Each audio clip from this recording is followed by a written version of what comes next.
Hi there, everybody. You're traveling with me, of course, Jack, and my beautiful heavenly wife, Pam. Now, we're going to be doing something a little bit different with this video tonight. Normally, I've got travel videos, cooking videos, things like that, but on occasion, I do some grief support videos. Of course, most of that's now on the podcast, The Jack Church Show. But I thought since some of you often come to the YouTube channel to find some of those grief support videos we talk about, it might be time to do one. And this is basically a Thursday night. I'm in the metro Nashville, Tennessee area, in a popular area that is filled tonight with lots of families and couples and friends and such, all out enjoying a night on the town. Now, as I look around, of course, the one thing that becomes clearly evident is the fact that I'm all alone. Now, don't feel sorry for me, though. This is just the path that we're on now. And those of you who have experienced loss, you know exactly what I'm talking about. For me, it's now been 20 months since I lost my beautiful bride, Pam. And a question often comes up, am I doing better? Am I doing worse? Just really, how is it? It's funny that we bring that up because I had a very dear friend of mine ask me not long ago. He said, you know, I've never really asked you this question, but he says, what has it been like to have lost Pam? Keep in mind, Pam and I met in high school. We were married for over 30 years. When I lost her, October 20th, 2019, my life was turned upside down. Those of you who've experienced loss, whether it be that of a spouse, a child, a parent, a grandparent, maybe even a pet, a home, or a job, you know when those type of things happen, your world is rocked. And of course, how you recover is going to be kind of how you determine your direction in life for the years to come. But back to the original question. What was it like, or what is it like? For me, I tell people, imagine the very worst thing that could possibly happen to you and multiply it 10, 20, 30, 40, 50 times. I can't begin to tell you how much it hurts. But how are things different 20 months later? Well, some things are a little better. My day-to-day activities are better.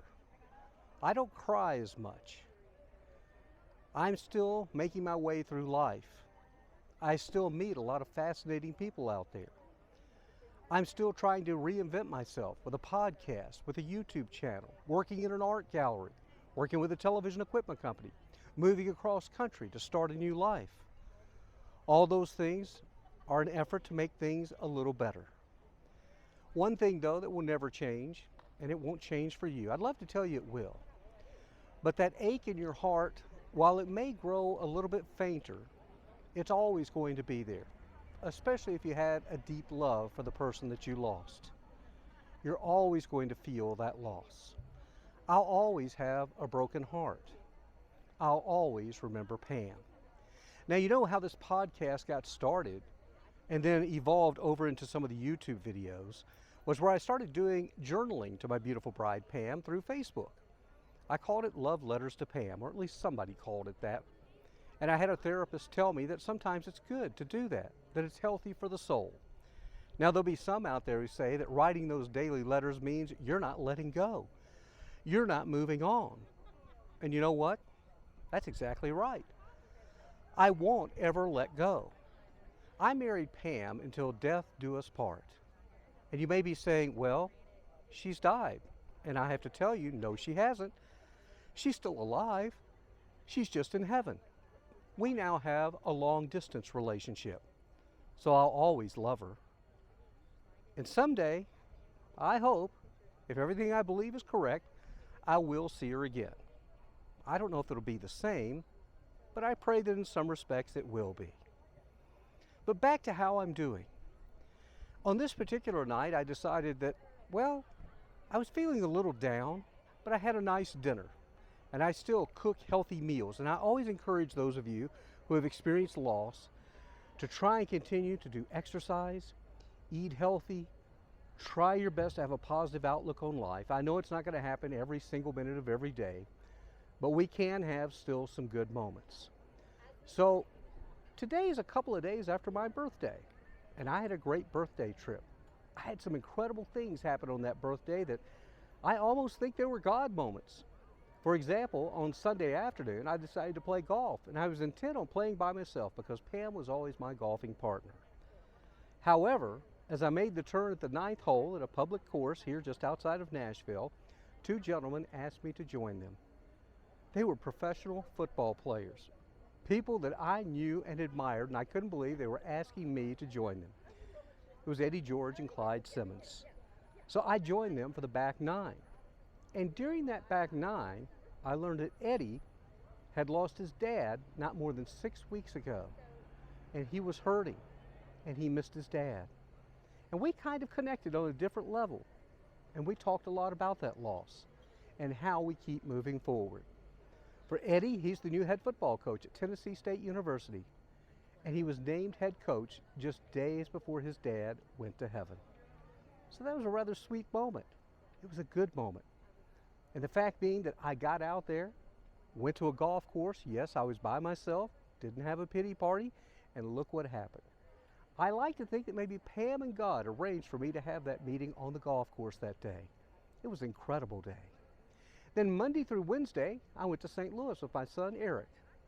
I also got to talk to our beautiful daughter, Hannah. She, of course, would have come along, but she was working.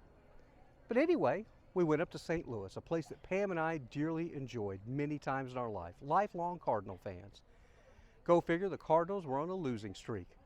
We get there, they won the first night, and then the second night they won with a home run in the bottom of the 9th inning. Thank you again, God. Thank you again, Pam. Some may say, oh, that's silly. God didn't care about the Cardinals winning that game on your birthday. Maybe not, but I like to think he did. So those little things are happening. And that brings me back to where I'm at tonight. This is a popular area outside of Nashville. They've got several shops and restaurants and high-end places to live and things like that. So I walked over here after having my dinner, feeling a little bit down, and I realized, you know, for my birthday, I never did have any ice cream or cake. Now, Pam and I always ate healthy, but I thought, you know what, tonight, I'm gonna get some ice cream at that little place right over there. It's called Jenny's Ice Cream. It's a very popular place. And I thought, well, I don't want to do this alone. So what I did, I started talking to people in line. First, there was Garrett and Taylor, newlyweds, and they had just moved here from Macon, Georgia. I told them, I said, tonight's your lucky night. We're celebrating my birthday with my heavenly wife, Pam. And I showed them Pam's picture.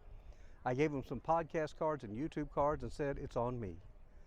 Then behind me in line came a beautiful young woman named Mary. You'll never believe this. Mary also had moved here. Well, it had actually been a few years ago, but Mary tells me she was divorced and used to live at Vandenberg Air Force Base with her husband. Why, you say, would Vandenberg Air Force Base mean anything to me? Because it's right outside of Santa Maria, California, where Pam and I loved living. We lived there off and on for about 12 years, and there was Mary. She goes, I can't believe you know about Vandenberg Air Force Base. I said, I sure do. In fact, our daughter was also born in Santa Maria. And I told her about my good friend Dick DeWeese was the mayor of Lompoc, which is the community right there at Vandenberg. And she couldn't believe that I was treating her to ice cream as well as some of the others. And we had a great conversation, and we had a great time visiting. The bottom line, once again, I put myself out there. Now, no, I'm not bragging about putting myself out there. I'm just wanting to encourage you to do these things. You have to. It's far too easy to sit around and be sad and have those pity parties, as we call them. Doesn't mean they go away, though. We'll continue to have our sad days and our sad moments. Life is never going to be as it was before. And I hate that. And I know you hate that. I hate that when I'm here tonight, I see couples and families. No, I'm happy for them, don't get me wrong. But I hate that I don't have my beautiful Powerade Pam with me. I feel I've been cheated. It happened too soon. She was too young. But then again, it's happened to a lot of other people out there. And we've just got to get out there. We've got to keep pushing forward. We've got to keep trying to make things better. Keep your faith, though. That's really important. I'm not going to get on here and preach, but I will tell you, if I didn't have my faith in God and in heaven, I'm not sure I could get through these days. So I am.